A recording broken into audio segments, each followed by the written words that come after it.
সবাইকে জানাই happy new year. বছরের প্রথম দিন সবার খুব ভালো কাটুক 2025, আর আমারও যেন ভালো কাটে সেটাই কামনা করি। তো যাই হোক, আজকে দুপুরে মেনুতে রয়েছে কিন্তু ফ্রায়েড রাইস আর মাটন কষা। তো আমার 2 কিলো চালের আজকে ফ্রায়েড রাইস করছি, আর প্রায় 1.5 কিলোর ধারে মাংস আছে কিন্তু। তো যাই হোক, মাটন আগে কিন্তু আমি ফ্রায়েড রাইসটা বানিয়ে নিলাম। বিনস, ক্যাপসিকাম, গাজর, মটরশুঁটি সব কিছু ভেজে নিয়েছি, আর দিকে কিশমিশ, কাজু বাদামটাও কিন্তু ভেজে তুলে নিয়েছিলাম।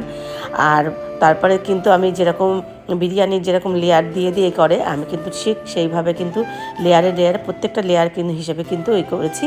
আর তারপরে কিন্তু একটু ভালো করে আর কি ভাজা মতন একটুখানি করে নিয়েছি। আর এদিকে মাটনটা কিন্তু একটু অন্যরকম স্টাইলে করেছি আজকে। আমি রেসিপিটা দিয়ে দেবো, তোমরা দেখে নিও। আশা করি তোমাদের ওইভাবে রান্না করো, খুব ভালো লাগবে। তো আজকে দুপুরে মেনুতে ছিল হচ্ছে মাটন কষা আর